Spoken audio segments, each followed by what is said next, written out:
at sort of past rates of growth is what we're in for. And so maybe you'll get human level AI by then, or maybe you'll get a Mars colony by then. Whatever it is you're hoping for, you kind of have to hope for it by then. And then after then, you'll get several centuries of decline without much innovation. But then eventually you'll get the rise of like the Amish or Haredim who come to replace us. But that's going to go through several stages. First, they'll just come to dominate the population. And then maybe they'll pick up and start innovation again. And then maybe they will run into our problems again. And then maybe a fall and then recycles. So those are roughly the timescales at issue here.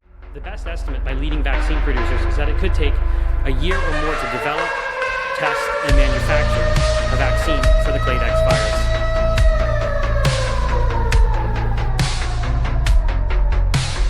We have heard that 500,000 children have died. Is the price worth it? That the price, we think the price is worth it?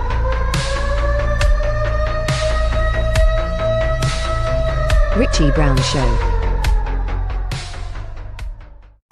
Thank you for coming on Diplomatic Post, Robin. We're here to talk about population. You've done some interesting writings on it, and I've recently delved into the subject myself. I wrote an article a while back called Death Cult Demographics and the Coming Population Collapse. Free to introduce yourself, and we'll go from there. Hello, everyone. My name is Robin Hanson. I'm a professor of economics at George Mason University, but I don't stay in my lane, and I write on lots of different things. Maybe 2 years ago, a little over 2 years ago, I started thinking about fertility. I realized it was a lot more important than I had given it credit for. And then after about 8 months of thinking about fertility, I realized that culture seemed to be the proximate cause of fertility decline. And so then I focused for the last year and a half or so on understanding culture and its dynamics. And in fact, it seems like our fertility decline is actually a symptom of a deeper, harder problem. And fertility decline is already a pretty hard problem, so we're in trouble. Absolutely. If we take South Korea, for example, they've currently got a birth rate of 0.7. I currently put in a formula into AI to work out what population of South Korea, if it maintained at 0.7, they would go from 51 million to 1 million, which is unbelievable. It's a factor of 3 every generation. It's relatively easy to explain to people that below replacement fertility means a declining population. What's harder to do is to make care. Some people just don't care about anything more than 2 generations after they live. It's just nothing afterward matters. And other people think, hey, the world's already too many people in the world, so declining isn't so bad. Yeah, it's and they correctly think that we're a long way from extinction, and probably extinction isn't even on the table. That's not the most likely thing that will happen. But I think there are big bad consequences that I worry about. But I see that it's close to a lot of central cultural issues for people, central values issues. And from that point of view, they don't feel very inclined to compromise on these other things they value. And if planning population is the cost of their deepest values, they feel okay with that. Yeah, individualism is a massive part of it, isn't it? Because we have such an individualist culture now, which celebrates like child-free ideology and all this kind of stuff that's emerged. Well, individualism is a complement, I guess, to if you selfishly don't want kids, then individualism says, and that's fine. There's nobody else you need to consult about the question. Once you've decided that it's in your personal interest, then we're done. With a more communal approach, you could still have declining fertility, but it would be different channel of reasoning. And the Malthusian view is just so widely accepted in modern society. It's kind of unbelievable to me. I think it's more of an ecological view. That is, there's just this idea that basically nature shouldn't be disturbed, at least not very substantially, and that we're on track to disturb nature a lot. And so if humans decline, then that would be good for nature. I don't think very many people are focused on the idea that, say, if we had too many people, wages would fall and we would be starving to death or anything. That's in the past been an issue, but I don't think that's where most people are today. So where do you reckon we are one generation down from our current birth rates in the West? In the West, I think we're already below replacement for the most part, pretty much everywhere. The only exception I know about is Israel, and whether that's the West is perhaps both. And worldwide, the number of babies born per year already peaked 2016. So, and quite plausibly, world population is going to peak in roughly 30 years and then start declining. And we can make a lot of predictions about what the world will be like in a declining population, and it's worth noting them. But again, for many people, these issues are tied up with really fundamental values issues and sort of practical, difficulties or obstacles that would accompany a declining population just don't weigh large enough in their minds to overcome these key value issues. So we can, try to highlight that there will be these costs, but I just haven't seen that be very persuasive to people. I mean, people who are worried about declining fertility are eager to point to these problems, but people who are on the other side, it doesn't seem to move them. Yeah. Are you familiar with Julian Simon's work? He wrote. Sure. Yeah, excellent. Yeah. He wrote the brilliant Ultimate Resource 2, and in that he describes how with increased population that you get all sorts of benefits like increased production, increased efficiency, all that kind of growing. So what can we expect with a massively declining population every generation? Well, so there's a number of things to expect. Obviously, first off, we're just going to start to empty out many towns and villages and cities even, and people are going to concentrate into the remaining biggest or most popular cities. So and that happened in the ancient Greece and ancient Rome when their populations declined. Basically, a lot of towns and villages just emptied out. We're going to lose scale economies. Like, you won't have as many flights per day that go from A to B between airports because there just won't be as many people traveling. You'll have less product variety in many areas because they just can't support as many different kinds of products when the economy is smaller. But again, these are, for most people, relatively minor things. With an older population, you'll have to have larger tax rates if you're funding retirement from taxes in order to, tax the younger working people to pay for the older retired people. And we're already certainly seeing that. But I think all of these things I've mentioned are relatively minor compared to the key big thing that innovation stopped. So I don't think most people quite get how central innovation is to the modern world and to the life we have, but it's really central. We have been for a long time in a world where a substantial fraction of new stuff shows up every generation.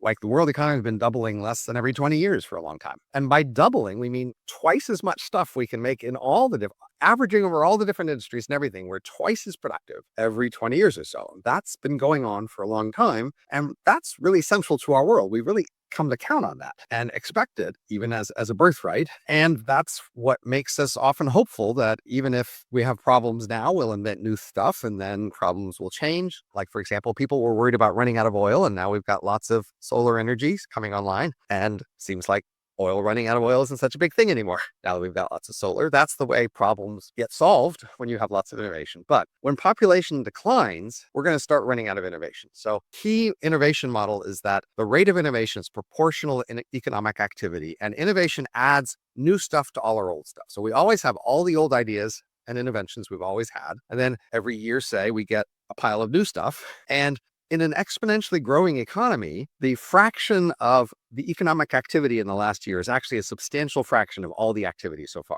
And that's why you perceive a substantial innovation rate. If the last year of is 3% of all activity so far, well, you've got 3% innovation, 3% more stuff every year. And that's what's driving it. The economy. But when you have a declining economy, an exponentially declining economy, then the last year's activity is not a very big fraction of all the stuff so far. And so you'll perceive very little innovation. It'll seem like hardly any new stuff is showing up because there's this huge interval when population peaked and declined, and that stuff is huge compared to the last year's activity. And so innovation will seem to just grind to a halt. You'll just not have. And that's really central because innovation seems to be actually the main driver for liberality. The main reason the world is relatively liberal is because the liberal societies were beating the pants off the non-liberal ones, and everybody else said, I guess we better be more liberal or we're going to lose. But once innovation grinds to a halt, there's no, their innovation advantage isn't really something that people will care much about. And so societies and governments will be more likely to drift back to less liberal regimes. With the low fertility rate at the moment, most of that is driven by urbanization, like gender equity and secularization, that kind of thing. Basically, probably going to take over people like the Amish who aren't liberal and have a huge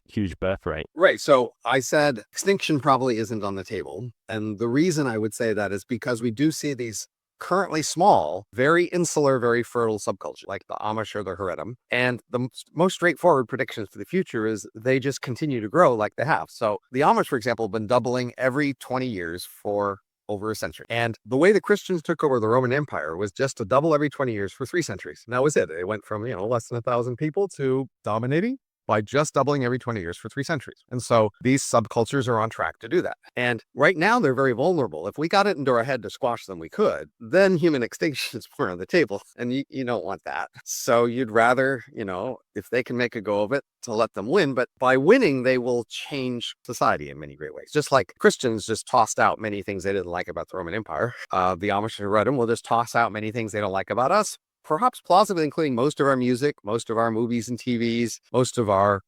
educational and research, establishments and heritage and democracy and human rights and freedom of speech, all that stuff is plausibly at risk. I see. So we're looking at a much more authoritarian future, you reckon? Or theocratic future. Pretty much all these small, fertile subcultures are very religious, very fundamentalist religious even. And they are not very into, free and open and free, challenging inquiry into those things. Yeah, absolutely. So reversing these policy failures with pronatalist policies. I think Hungary is the one I read about recently, which is offering subsidies, but that's failed to reverse a decline. Is there anything that could be offered to what we would call the liberal West now to get them to reverse their population decline? So we actually have a lot of data on a lot of different fertility-related policies over a long time in many different societies through history. And I think we can summarize it by saying that the main driver tends to be cultural of changes, but the money does matter.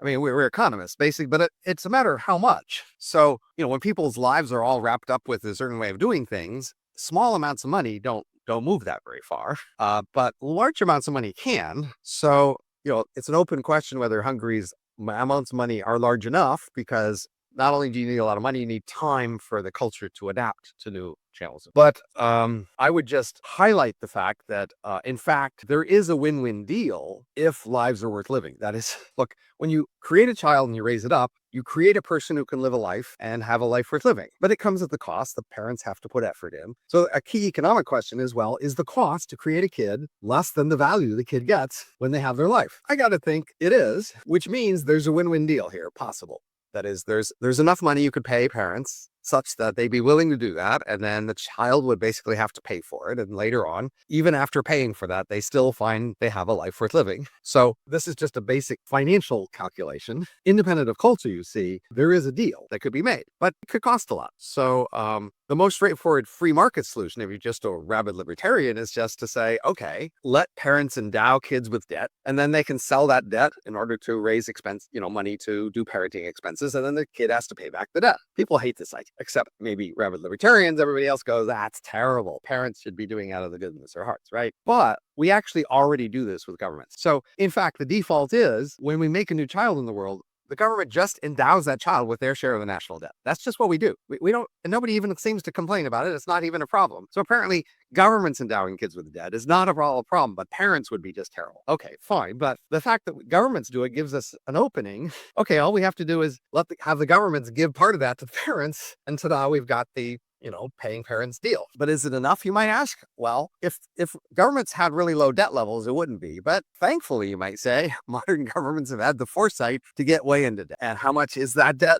Well, in the United States, the official debt in terms of treasury bills is roughly $100,000 a person. But unfunded liabilities, all the stuff the government has promised, that's more in the range of $400,000 to $700,000. Ouch. So if you just give parents a cut of that, say $300,000, I think $300,000 would actually be enough to, on average, induce people to switch how they live their lives in order to that payout. So there is a financial deal there. Now, there's a technical point, which is not all children are worth the same, certainly in terms of paying off debt. So you'd like to have a way to pay parents proportional to how much they're going to help. And a simple way to do that would be to give parents a transferable percentage of their kids' future tax pay, because that's proportional then to how much the kids will pay in taxes. And then that gives parents an incentive to raise higher quality kids who will do more to pay more tax. So that's just a subtlety. But first of all, the key point is, just setting aside culture and everything else, there's just a win-win economic deal here where parents get paid to have kids and kids enjoy their lives. Problem is, in fact, people are so focused on culture here that I think they anticipate that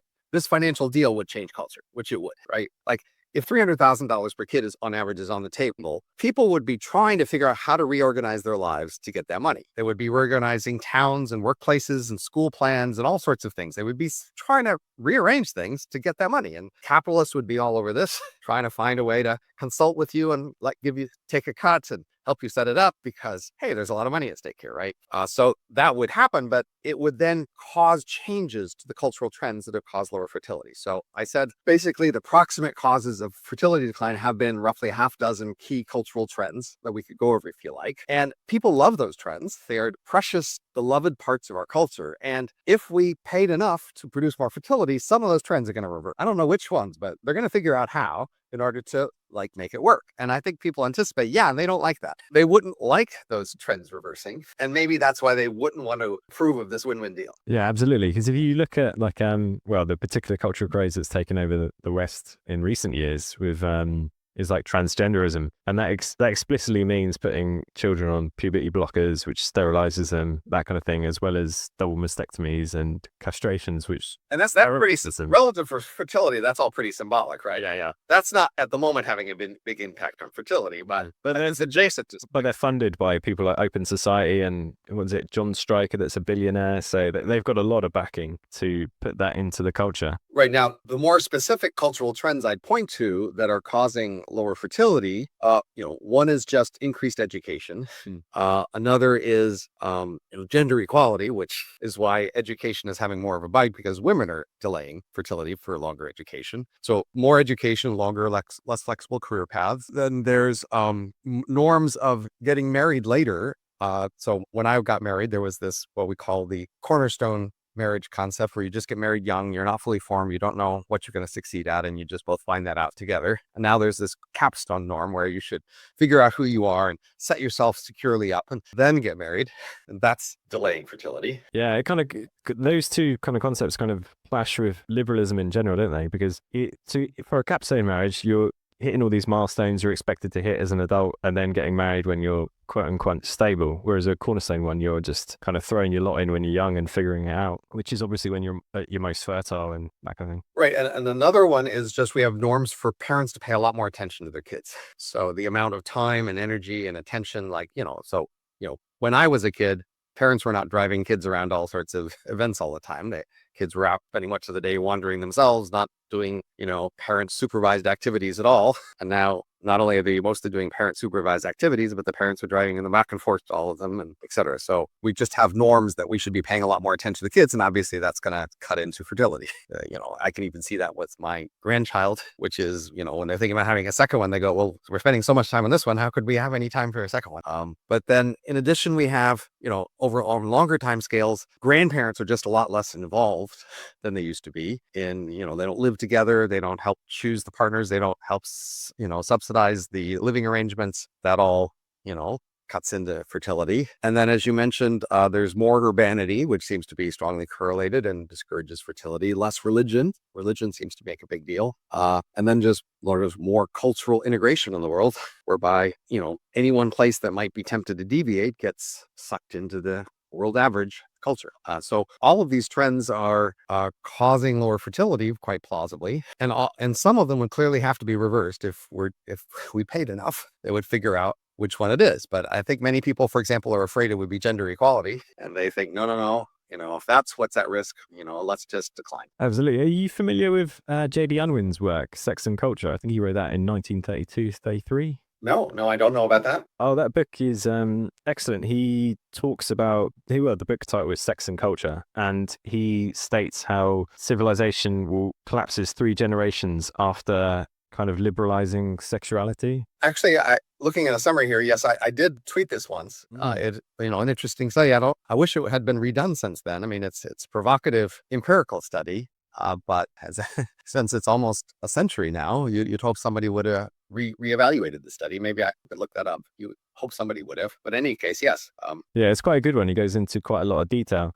With the falling population as well, people don't seem to spread out into empty homes, but congregate further into cities. Right. It's basically because there's an overhead cost for urbanity. So, if you have a town or something, you need some overhead to pay for roads and pipes and, wires and all the infrastructure. And if the population falls by half and everybody stays in the same number of cities, now everybody has to pay twice as much percentage-wise for their infrastructure. But if you just abandon half the cities and congregate into the other half, now you don't actually have to pay more per person for infrastructure. So to lower infrastructure costs, there's just this temptation to cram into a smaller number. And in fact, there's a temptation to drop the smallest towns and cities and stay into the biggest ones. And so, in fact, as population declines, this urbanity effect will get stronger because people will be, in fact, in bigger cities. So if AI absorbs most wages, Could this accelerate fertility decline even further? Well, if we got human level AI, which is not quite the same as having AI, it's the grand vision people have had for a long time that still hasn't shown up. Human level AI could at least prevent the economy from declining because the AI could swap in for the human population and keep the economy growing and keep innovation going. Now, what would people do with a lot of AI depends on, say, basically, what do they do when they're rich? And there's contrary indications like that. But if AI takes over most of the jobs, then humans basically are retired rich. They're, an aristocratic elite. And then the question is, what do they do with all their money? So we have conflicting indications that sometimes in places when people are comfortably rich, they might have more kids, but in other times they party and travel and they have fewer kids. So that's more of an open question. Interesting. Do you still see brain emulations as the most likely path to AI-driven displacement? I don't know if it's the most likely, but it's likely enough to be worth an analysis. So I did this book analyzing that scenario, and my standard would just be, look, if it's worth having 100 books on the future, it's worth having a book that has a scenario that has a 1% chance. Okay. So I definitely think there's at least a 1% chance of that scenario. And that's the criteria for whether it's worth doing the analysis. But it's much harder to judge relative chances. So there's a lot of people today who think we're about to get AGI, artificial general intelligence, in the next 5 years or something. And yes, we're not 5 years away from brain emulations. So if they were right, then that would say, okay, I guess that's how it's going to happen. But I don't think we're 5 years away. We're still a long way away. We've had a wonderful recent progress, but we're still a long way away. So that's why, in fact, it's still an open question. The West at the moment is trying to buttress their collapsing fertility with mass migration. And, I'm not sure if you've heard of a document by the United Nations called Replacement Migration.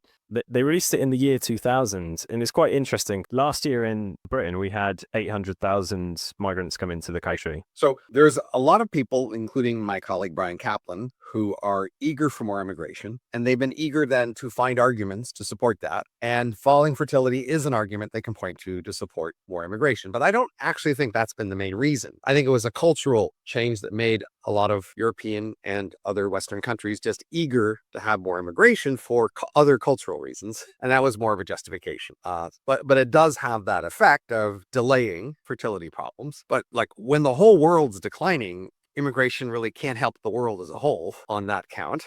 For a while, when population was declining in the West, but rising in some other places, then that was tempting for as a way to delay population decline, is to grab people from the other countries who are rising. But now that most everybody's declining, there's just not going to be these sources that you can get many people from. So the potential for immigration to substantially affect, retiree ratios and things like that is just going to decline soon, because once the world population declines, there's just not going to be anywhere. An example is, say, in the United States, 30 years ago or more, we used to get a lot of orphans and adoptees, from South America and Central America, but that's all dried up because they used to have rapidly rising populations. And then there were a lot of orphans and adoptees available. But now that they have declining populations and below replacement fertility, they've just said, no export of adoptees. And that's just over. And that's the same sort of thing that's going to happen for older age people, too. In a few decades, there's just not going to be any left. So if AI immigration suppress wages, are we going to be going back to kind of a pre-industrial subsistence equilibrium,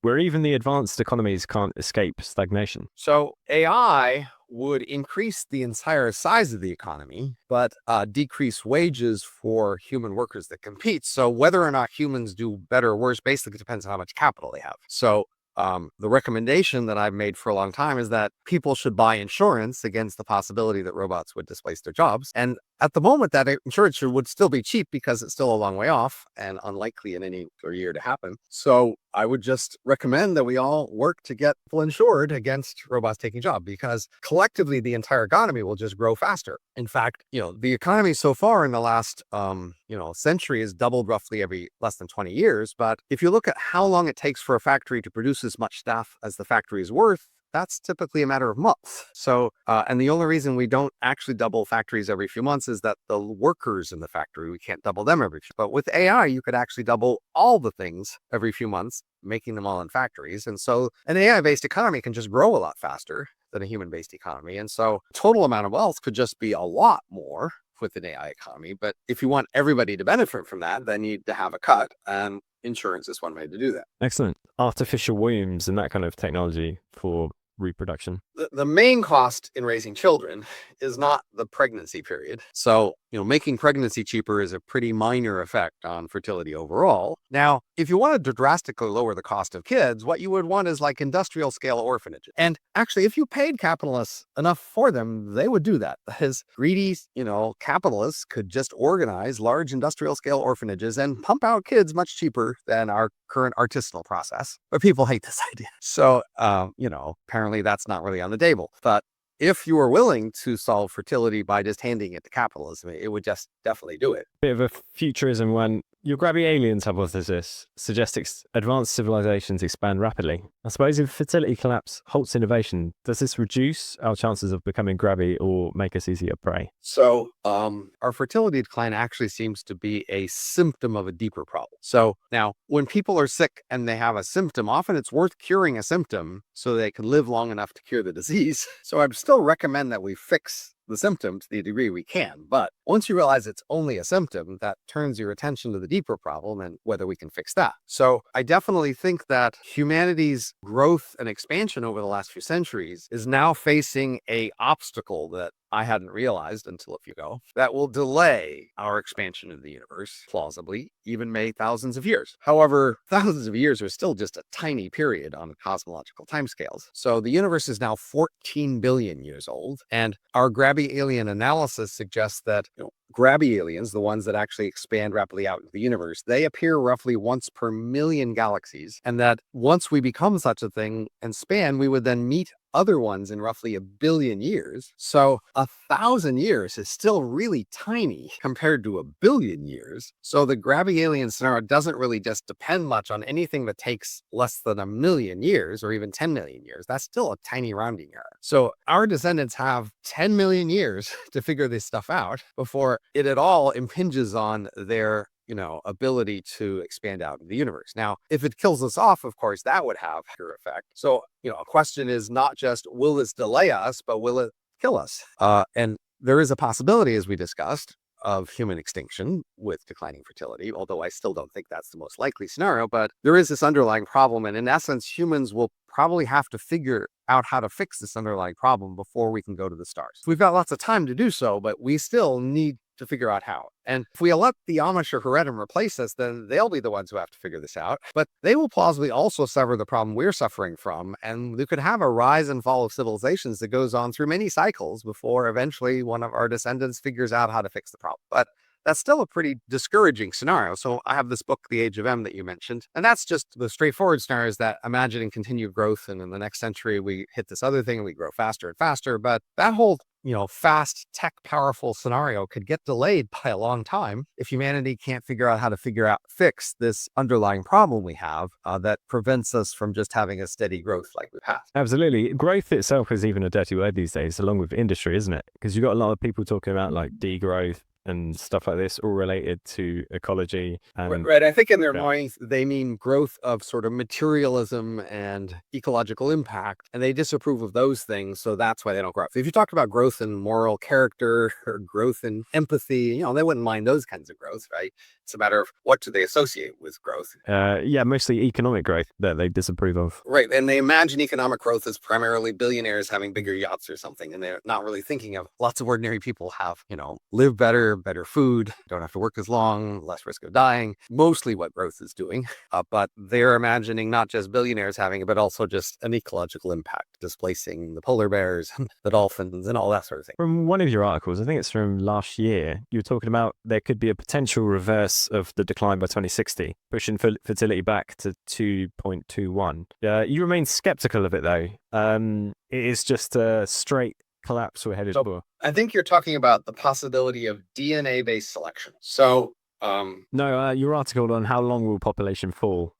So I think there we're thinking about how long till it falls, or sort of till it rises again. So there's two rough timescales here. So first of all, there is before population starts to fall a lot, we're still going to have a lot more innovation. So then you could ask how much more we're going to get before we run out. So if you're hoping for, say, human level AI, that's the deadline. And so I estimated roughly 70 years worth more of innovation at sort of past rates of growth is what we're in for. And so maybe you'll get human level AI by then, or maybe you'll get a Mars colony by then. Whatever it is you were hoping for, you kind of have to hope for it by then. And then after then, you'll get several centuries of decline without much innovation. But then eventually you'll get the rise of like the Amish or Haredim who come to replace us. But that's going to go through several stages. First, they'll just come to dominate the population. And then maybe they'll pick up and start innovation again. And then maybe they will run into our problems again. And then maybe a fall and then recycles. So those are roughly the timescales at issue here. If we get human level AI, say in the next 70 years worth of progress, then we don't have the economic decline, but we could still have the cultural decline. That is, even with AI, we've got this underlying problem for which fertility decline is only the symptom. And that problem would actually continue with AI, plausibly. And so we have a deeper problem that we need to fix, even if we get human level AI. Excellent. You've compared cultural drift to AI alignment risks. Both seem hard to control. Is there a meta solution that could stabilize fertility and culture long term? So here, I think we need to just review what is the problem and what are possible solutions. So that'll take a few minutes here to go into. The underlying problem is that humanity's superpower has been cultural evolution. That's just been the thing that made us so much more powerful than all the other animals. And what that means is that we can inherit behaviors from not just our DNA parents. We can inherit behaviors from many people in society, including even people our own age. And that rate of inheritance can just be far larger than DNA rates of inheritance. And that's what allows humans to, innovate so much faster than all the other animals. This is basically just a simple natural selection process. It's not very complicated. It's very crude, really, but it's been powerful.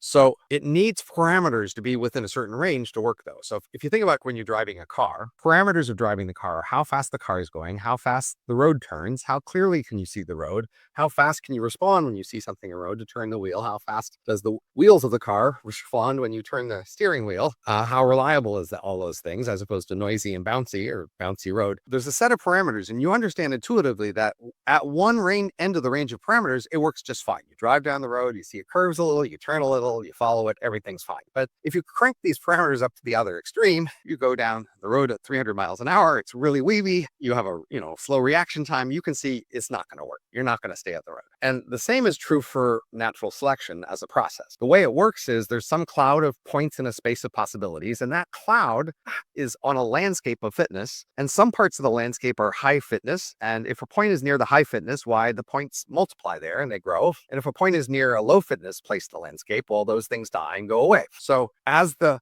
fitness, clump moves, then this cloud tracks it by having more things grow and appear near the cloud than away from the crowd. But in order for this tracking process to work, where the cloud of evolved points tracks the fitness landscape, we need the fitness not to be moving too fast. We need there to be enough points in the cloud, so some of them are near the right spot. And we need the points themselves not to be moving around too fast randomly compared to this whole thing.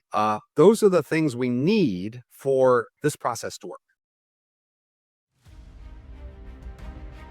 The world stands on the precipice of catastrophe. From the ashes of crumbling empires, new tensions rise.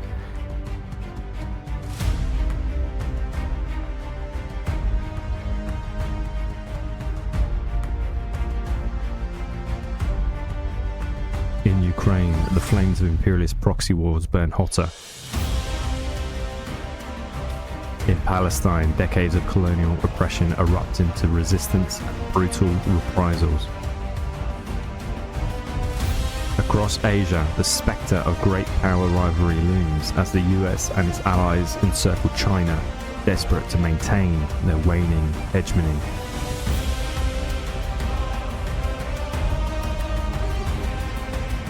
Behind it all, the contradictions of capitalism drive the chaos. The ruling class, desperate to maintain power, sows division and war to distract from their failures. Exploited workers displaced by continual wars, coups, colour revolutions and manufactured economic crisis are pitted against each other, while the rich grow richer off the spoils of the conflict. But the people are waking up. From the picket lines to the barricades, the oppressed are uniting. The path to peace lies not in the hands of warmongers, but in the collective struggle of the working class. Only by dismantling the systems of exploitation and imperialism can we avert disaster and build a world free from war. The choice is ours, solidarity or annihilation. The time to act is now. for natural selection to work, you need parameters to be within a decent range. Now, 3 centuries ago, say on Earth, the Earth had basically hundreds of thousands of peasant cultures, each of which had, roughly 1,000 or so people in it. And these peasant cultures were all near the edge of survival. They often suffered from famines and wars, pandemics. So there was high selection pressure, huge variety. The environment changed only very slowly, and they were very conservative. They tried not to change very fast. So all of those make for a good selection process. The cloud can track the adaptive clump pretty well under those circumstances. But in the last 3 centuries, we changed all these parameters for the worse. So first, we vastly reduced variety. We took the hundreds of thousands of peasant cultures and we squashed them into 100 or so national cultures. And then in the last centuries, we squashed those into a global culture. And now these fewer, much larger cultures do not much die because of famine or disease or war. And the environment is changing very fast so that this thing needs to move a lot more to track this very rapidly changing environment. And in addition, we're no longer conservative about change. We actually are eager for cultural change. We have cultural activists or our greatest heroes that we celebrate for causing cultural change. So all 4 of these parameters have moved in the wrong direction. And so then the fear, although it's hard to prove, is that we're drifting off the road. That is, no longer is this cloud of culture actually tracking the adaptive region. And that means culture is becoming maladaptive. And fertility fall is just a very clear sign of that. Biological species should just not be declining in population when they have plenty of resources and times are peaceful and plenty. And so that's just a pretty clear symptom that, okay, something is biologically maladaptive. So that's our fundamental problem, is that we've relied on this natural selection process where a cloud of cultural points tracks an adaptive region and cultural space. And we kind of broke that engine of that because we vastly reduced varieties, reduced selection pressures, increased the rate of internal drift and the environmental change. And now we face a really hard problem. How do we fix this? Because the simple solutions just don't look very attractive. Obviously, if we just collapse everything into a mass of war and famine and destruction, well, I guess that would work, but that doesn't sound very attractive at all. Yeah, not at all. Another question would be, so right now with liberal societies, because liberal societies have been quite successful and they value individualism, but then on the flip side of that is that you could quite quickly get some religious extremist groups that could quickly take over liberal societies. Do you see that happening anytime soon? I mean, again, the long-term result is even without any conflict, they just replace by outgrowing. Now, at some point, there could be conflict. But interestingly, most of these highly fertile insular subcultures are pacifist at the moment. Because that's the main way to prevent their young men from being lost by mixing with other young men in war. So when they're large enough, they won't need to be pacifist anymore. Once they can start to field their own armies internally, then they won't risk their young men being pulled away by training with other young men for war. But that'll be a while from now. They're still really small. And of course, at some point, they may be militaristic and not wait for mere population to win. They could win militarily, but then, we could fight militarily too, and we'll probably still have better tech than them for a while. So I'm not so worried about that military conflict scenario in the shorter term. I can more just see the longer term problem, and that's just more reliable. And again, look, actually, people anticipating a conflict, what they might want to do is do a preemptive strike and squash them now while they're weak. But again, now you risk extinction. You just make sure nobody can deviate from the world consensus on falling fertility. Well, then it just keeps falling.